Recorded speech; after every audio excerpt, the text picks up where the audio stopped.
Perhaps you can put this chair here.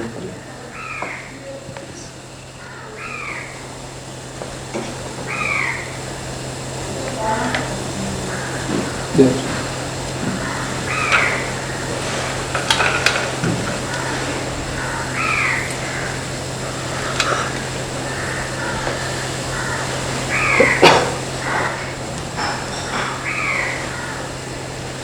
I heard that Sri Aurobindo did sadhana for whatever he did for the mankind. In your opinion, to what extent it is rich to people? To what extent his sadhana for mankind has succeeded, you mean?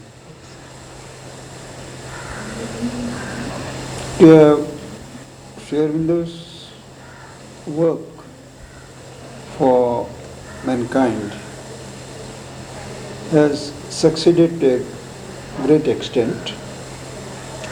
First, he initiated a movement for halting the tendency to devalue life in the world and to promote otherworldly outlook in spiritual traditions. He not only arrested that tradition, but he gave a different turn, saying that this world is real, life has a purpose, and the aim of life is not salvation, but perfection of life. And he gave the main metaphysic of this philosophy called life divine. He also gave the practical discipline to translate it into practice, the synthesis of yoga. That was his first. Second, he worked first on the external scene and then in a spiritual way for the liberation of India, which he considered essential for the progress of the world. He also released forces for the achievement of human unity.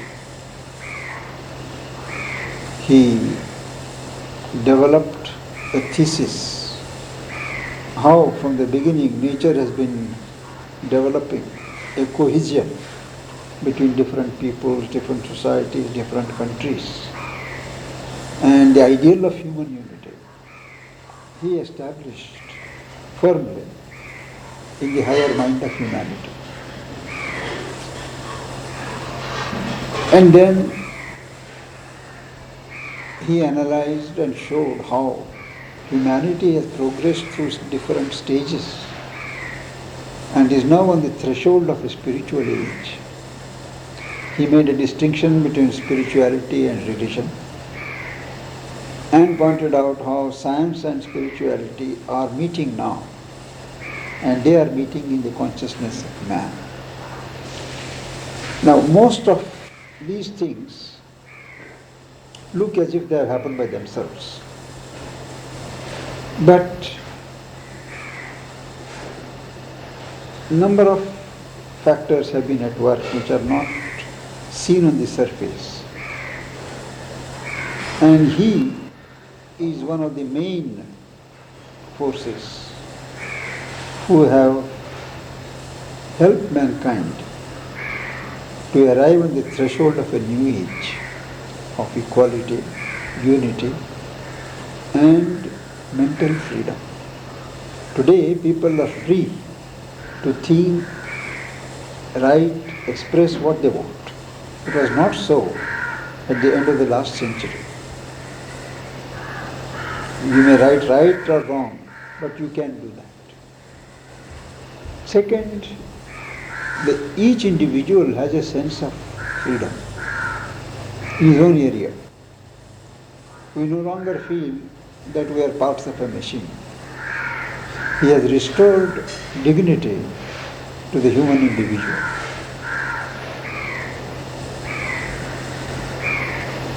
And also he has brought out the contributions of the past civilizations to the development of humanity. That all positive things are not given by science, but for thousands of years, the Spirit has been working. And it has been working in a comprehensive way, not in a piecemeal way as science does. So he stressed on integrality, wholeness. He was the first thinker to emphasize that. It is only today that others have been echoing this spirit called holism, integralism. That is, everything has to be studied in a whole, not in parts. So we can say that he has led an integrating movement. Nothing can be rejected, everything has to be accepted and put in its place. Harmonization. So his contribution for posterity will be primarily spiritual and secondarily intellectual. He has given a frame of thought in which thinkers to come will function.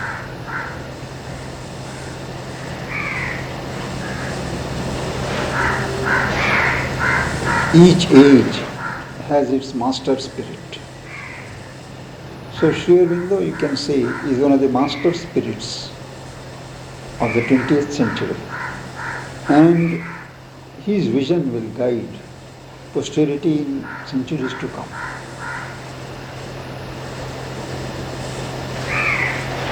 He was a universal man, not just Indian or belonging to a section of humanity.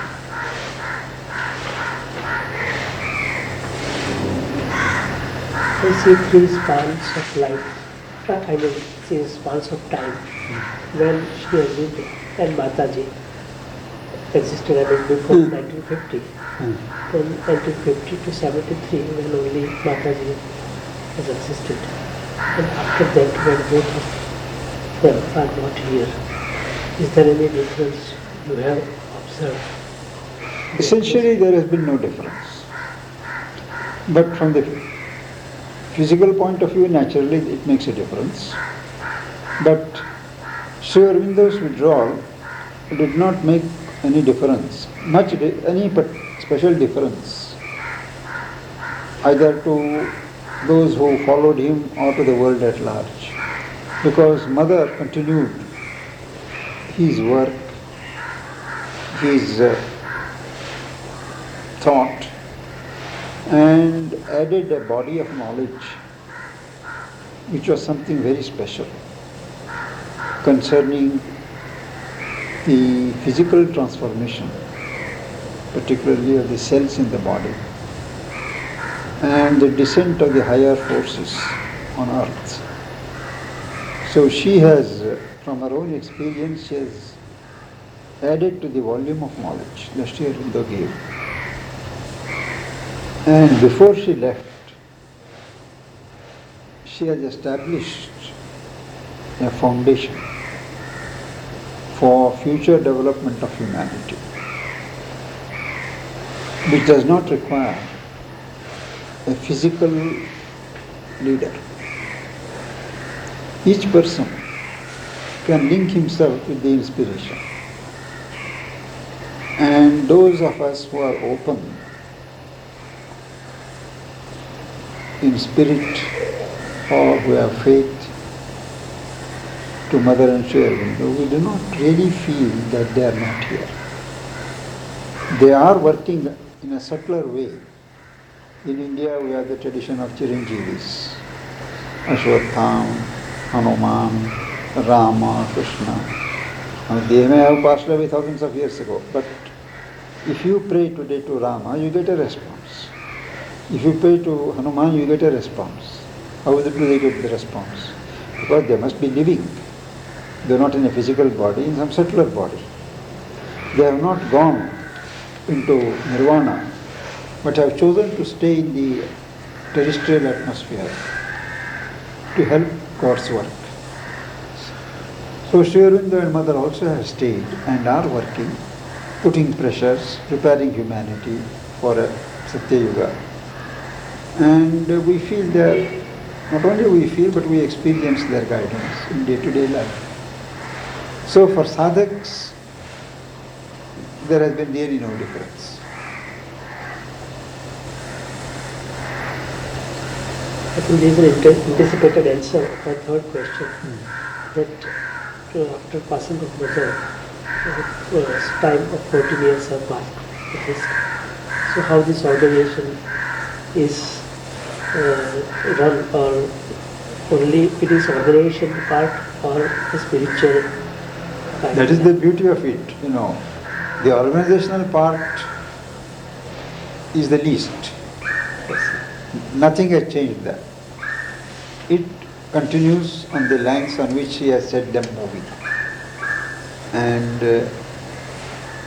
2,000 people staying together, say from about 20 nationalities, people of all religions and no religion. There has been no example in the world of such a collectivity functioning without an executive head. Everywhere, who is the president, who is the supreme, or who is the Swami, or all that. But here there is nobody.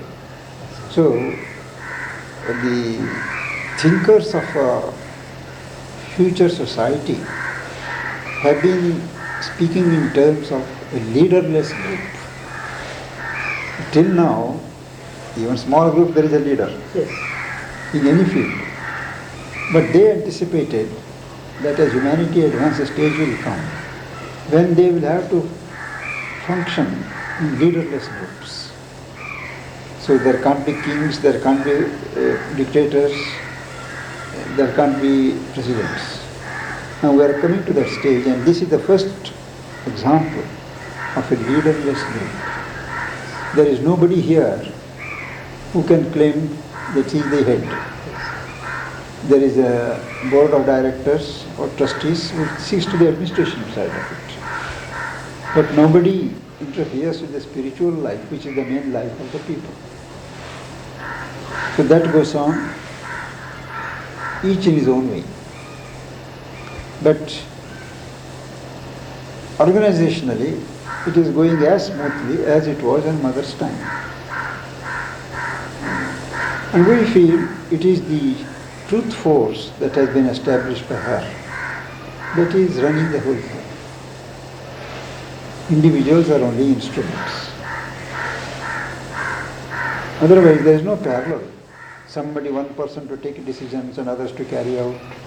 You three persons quarreling and fourth person settling, nothing like that. There has been no such problem. So this is what is called an example of alternate living. All over the world there is a search for a new basis for social life. Communism has failed, capitalism has failed, socialism has failed. So which way humanity is to go? So all over the world number of experiments are being done. New Age communities, they say. Now this one is the first model for an alternate style of living. It is not capitalistic, it is not communistic. There is equality. This is the only place where there is no caste, no class, there is no rich and poor. There is no, Brahmin and non-Brahmin. And there is equal opportunity to all. We don't say that everybody is equal. It can't be. But everybody should have equal opportunity, whether in art or music. Mother used to say that a time has to come when nobody should be at a disadvantage to do music, arts and such fine aesthetic sciences simply because he is poor. Your capacity to do it should entitle you to learn these things, not whether you can pay the fees.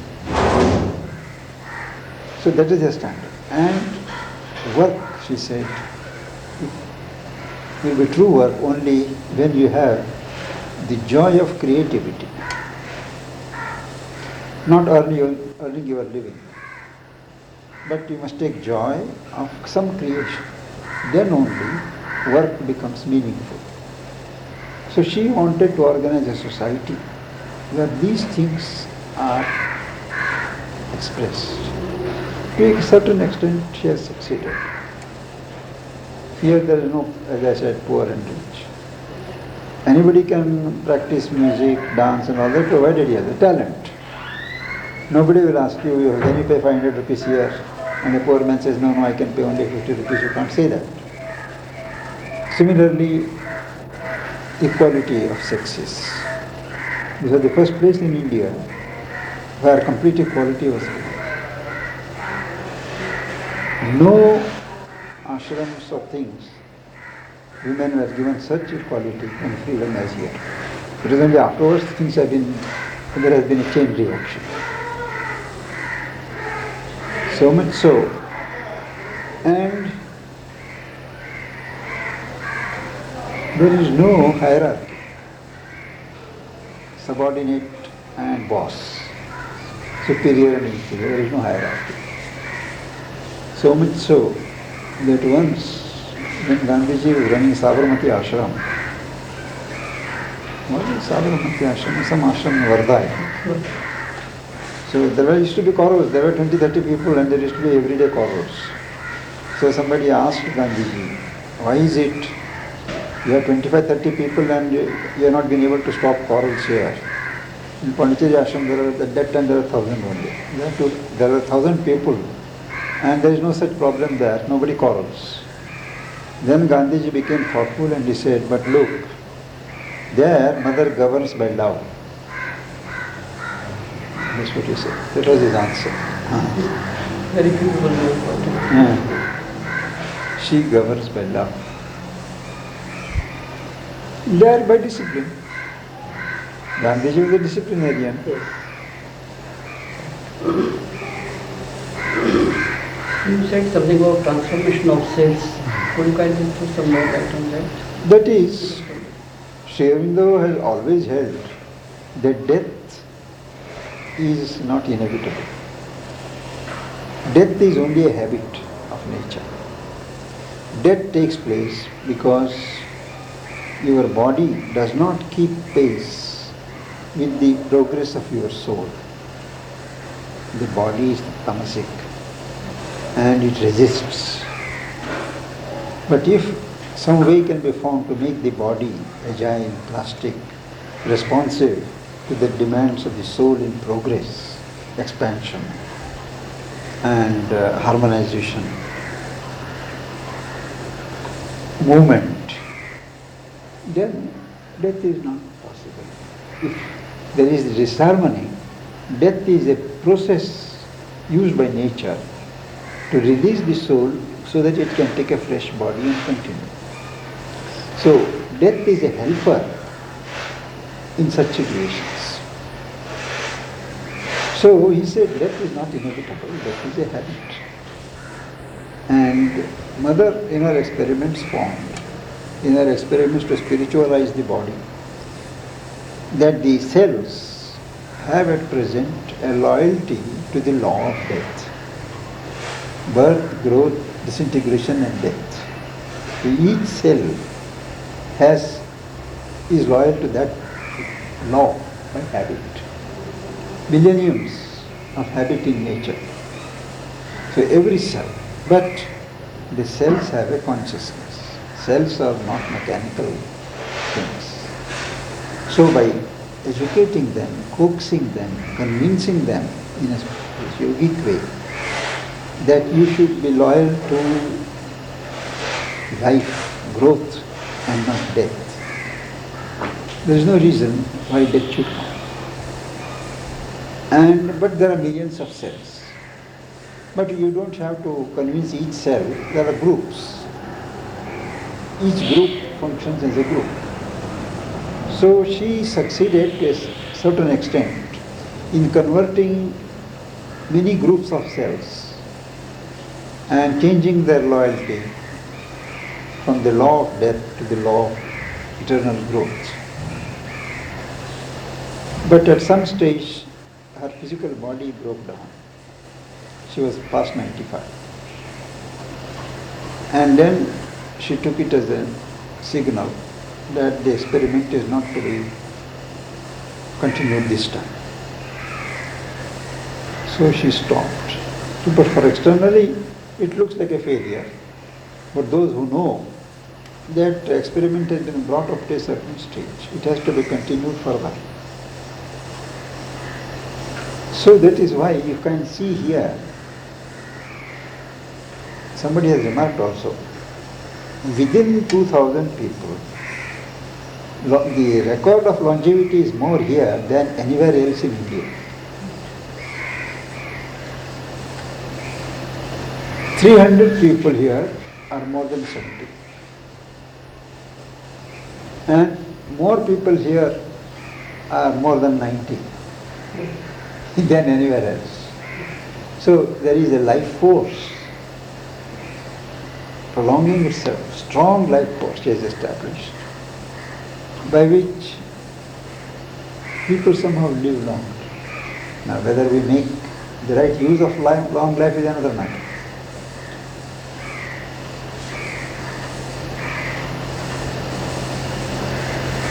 There's a very special phenomenon at the time of passing away of Sri Aurobindo as well as mother physically.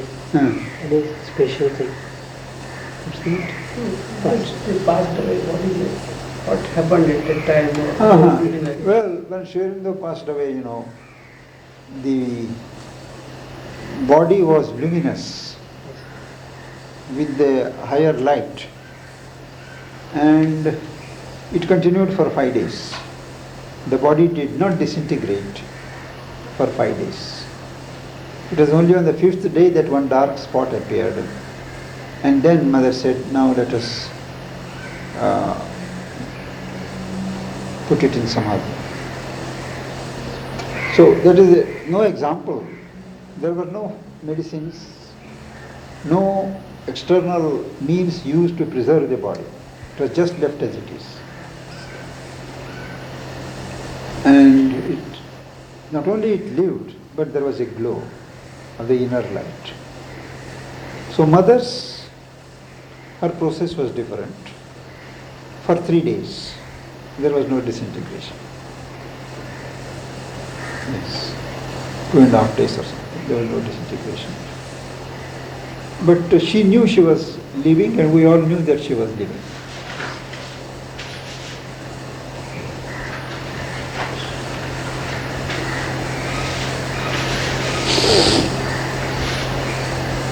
Another question that has been routing the minds outside.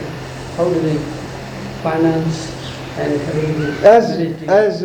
when they were there, nearly 1/3 of our needs are being produced here in the various departments, firms, workshops, and industries and things like that.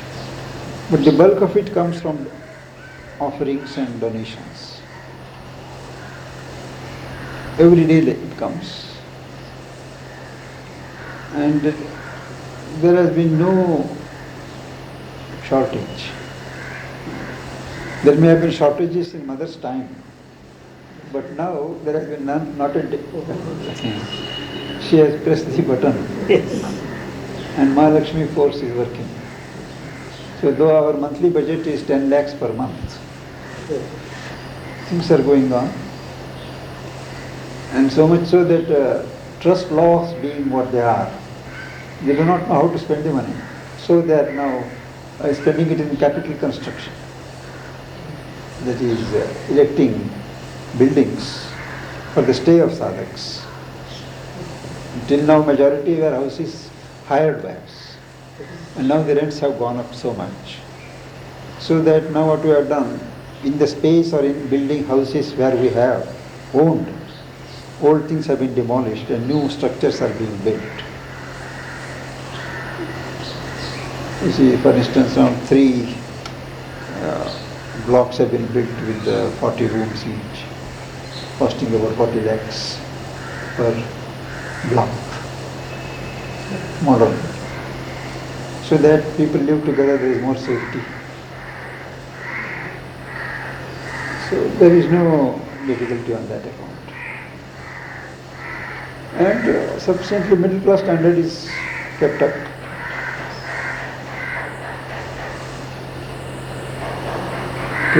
Most hygienic food, medical care, all these things are looked after.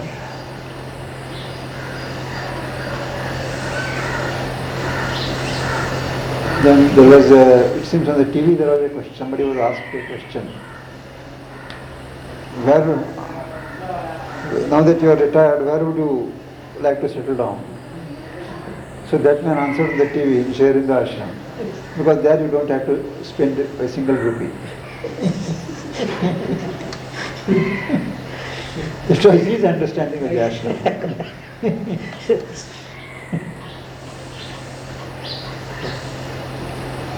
There are 3 tiers of various photography of those who are in the ashram. Sadhaka, what devotees, what you call it. Yes, mother made a practical distinction to explain to the people that the core of the ashram, which is the innermost circle, consists of a few sadhaks who have come only for divine life and who have no other interest. The second group, larger, is of devotees who are not sadhaks, but who are preparing themselves for a life of sadhana. Some stay, sometime, maybe this birth or next birth. They have devotion, they like to understand, they like to do karma yoga, and they prepare themselves for a rigorous life of sadhana at some point of time. They are the majority. They are not sadhaks, but they are given all the facilities of sadhaks, physical facilities. Third is the center of education where children are there, and because the children are there, their parents are there. Fourth is the large number of devotees who come from outside periodically and try to live these truths in their own life outside. That is the fourth circle. And in that fourth circle there are people who like to support the ashram by their income, part of their income. This is what she said. But everything exists because of the core of sadhaks, who at one time they were the majority, today they are the minority.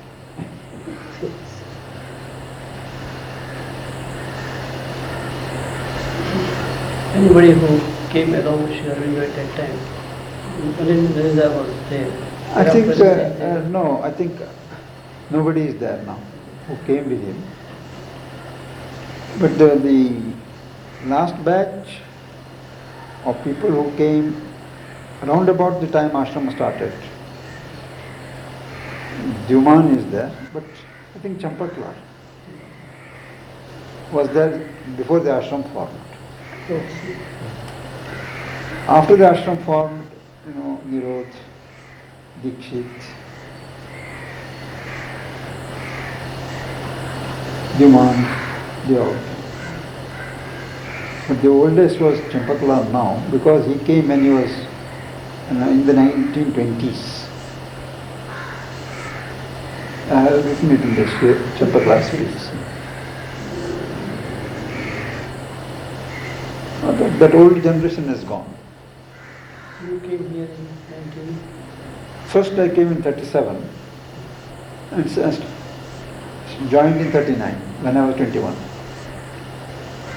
I've been here for 50 years now.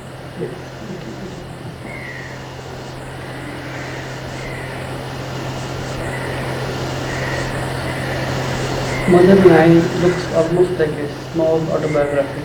When do you propose to have a full clear autobiography? I think all that is important in my life I have mentioned there. But the rest Almost every book of mine contains something. Yes. You see. It should be compiled in some other form. It is for somebody else to do. Yes. I don't feel like spending my time on writing about myself. But when there is provocation, when there are people ask things, we answer, something comes out, without planning.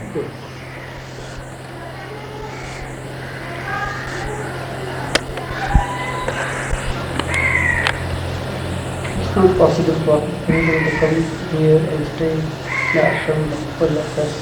So what is your message? What should we do to feel that we love it? See, the ashram is precisely designed not to bring people and keep them here, but to function like an inspiration, a model. And ashram is successful to the extent it can inspire people outside to practice in their individual lives the truths and the ideals practiced here. And Mother had always said that the greatest progress is made in the midst of challenges of life. Here she said you are provided with a protective umbrella, so you don't have to face so many problems which outside people have to. So your progress is in a way artificial. How far it can stand the test of challenges, each one has to see. But devotees outside have every day. So they have an advantage in this, that though their bodies are outside, their souls are turned here. But there are many here whose bodies are here, but their souls are turned outside. You follow me? So she attached importance to people outside. She said it is easier for people outside to keep contact with them than for people here, because we take it for granted. He said things for which people used to go to Himalayas and mountains and do tapasya for years together, they are ready for the asking here, but you people have no value. But you, it is part of it. Okay. So you have to live outside as if you are living here. That spirit should be there. No waste of time. Seeing the divine everywhere to the extent you can do that. To live a life of harmony and love. And to cut off the ego. That is the main culprit. Not desire, not ambition, not sex, but ego stands in your way. Everybody's. So once if you shift your center of reference from this ego to the inside, things go well.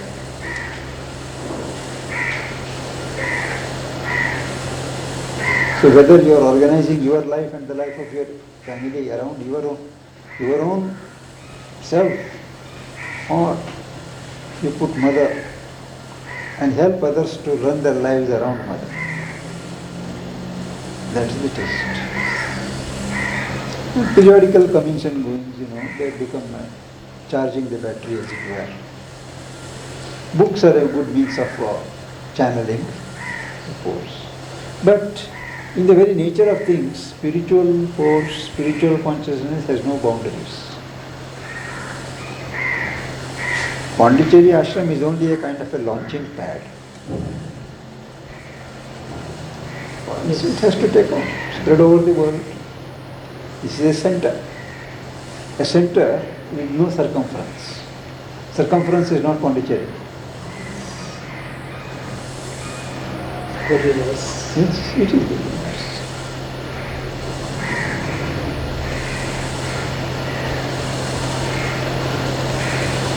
For this kind of progress, to what extent meditation is necessary, and if so, how regular?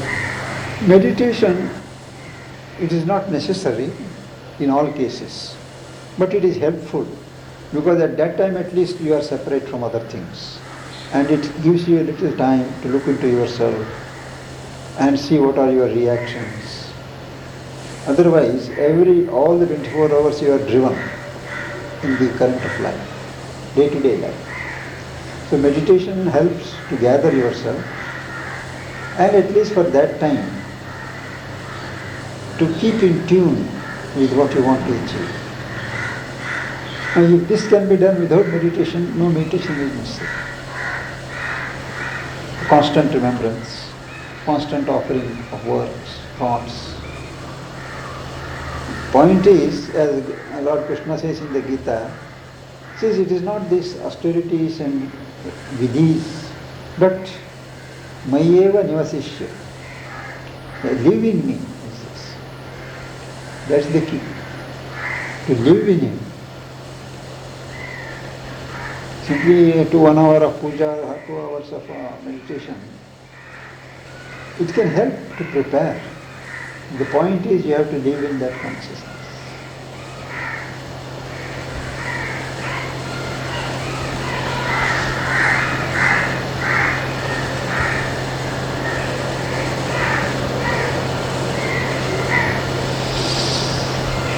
So I think you should be ready now to go. They are coming, I hope. They benefited all of this. well, you give him that cassette.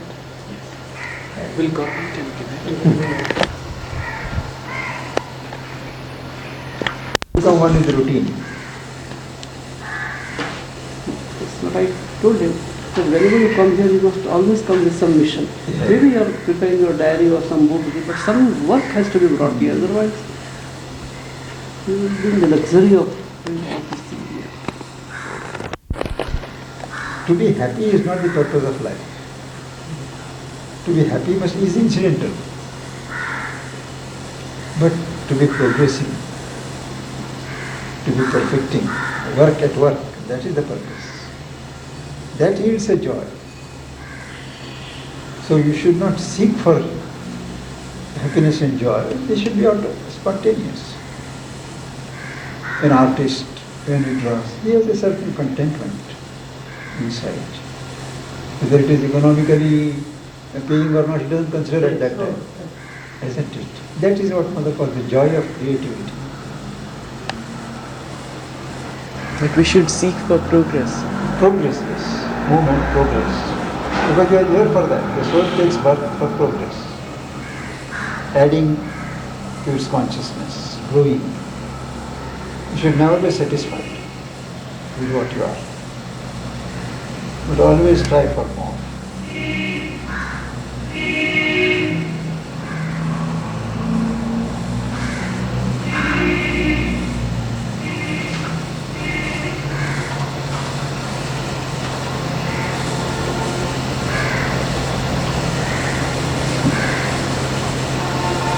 I was talking with the senior most boss of our company, Mr. Andas Kilasi. So somebody was telling him that he is already 78 now. He should leave all these things and read this. We have got Hare Krishna literature. Somebody is presented. So he has got to keep it in the cupboard. Why don't you read these right now? When I told that man, no, it's not correct. I said, I cannot exactly quote the verse, but this Sanskrit verse saying that a Vaishya, one who is in the business, he must go on earning as long as if he is Amara. He is not going to die. He not have detachment, he can use it for good purpose, all these things. He said, right. And that old gentleman quoted me, said, no, Mr. Vyas, at what age Pandavas started the Mahabharata Yuddha? I said, no, sir, they were all about 75. Right is right. I said, Arjuna was 75. What Satwadekar has proved I see. by his researches. Arjuna was 75 at the time of Kurukshetra. So you can imagine Dharmaraja must be still older. When I told him at that time the age span was 150 or 2 days, I said, no, he said, they, after that over, everything, packed up the whole thing and started working on that. No, Did not live for 200 years. longer, you are right. Yes, they were right. They lived long. They were longer. But now again people are, longevity is extending. Because science has developed so many ways that all over the world. And that trying to see that the pain part of it, the pain is is taken out, the disease, the suffering is to be reduced, the pain should be reduced to the minimum.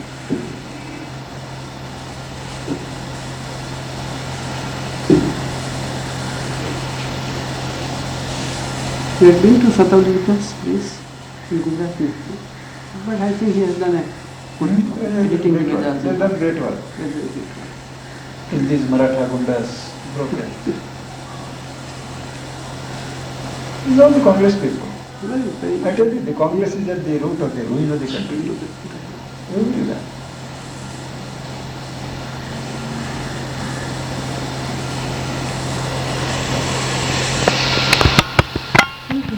Do you know the hospitals, they find it very difficult to get the bodies for experiment for this dissection, all these things. They're very, because two daughters of a friend of mine are these medical students, fine limb weakness, and he said so many times they are called for dissections and all these things. There are no human body on which they can be done, so they have to come back to the homes and all that. So there is a great, this is the movement that the body should be donated. Yes, just like eyes and all these things, but eyes, it's okay, working the war, but the bodies are not, people don't donate their whole bodies. So I written a letter to the JJ group of hospitals where they accepted it. Please send me a form and all these things, whether what are the formalities and all these things. He said no formality, you have to, if you have written the will, then it is the sanction of all your relatives and all sorts of things. But the other aspect of it, we say that after the body is dead, what we call dead, for some time the soul is there in the body. No? So how far we should think on those terms, whether we can, I should donate the body. For persons who are living or trying to lead a spiritual life, this is out of question. It should not donate the body. It interferes. Even after it is dead, if the body is kept and dissected, it interferes with the life of the soul. So long ago when Champaklal had asked mother about it, he wanted to donate the eyes. Mother said no. Because the contact of the soul continues with the body till it is burnt. So that should be the right thing, what is the Hindu Yes, philosophy. that is the best. If possible, 24 hours should elapse between when you are pronounced dead and the cremation. Because we have kept my father's body for 12 hours. And No, same the thing is, see, it's not possible everywhere in the cities and all that. Before the disintegration starts, you have to clear. but here you have spectacle, more blown. When the flowers we have put, the thing And for older people, yes. it is easy because the separation takes place even when they are living. Yes. The older you live, the easier is the disentanglement. So that the soul is free. Like a coconut, the simile is coconut. The inside is separate and the shell is separate. When it gets tied up.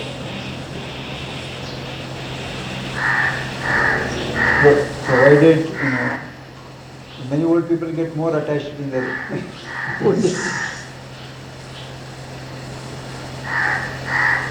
Little lighter, but in that book on America, it is beautiful. So it is expensive to live in America, but it's more expensive to die in America. He said you have to keep the body for 7 days, 8 days, 10 days, as per the convenience, isn't it? Beautiful. When many people come. Also, you just go to which will reveal the matter. It is the matter which will reveal the spirit's face. Beautiful. in Savitri.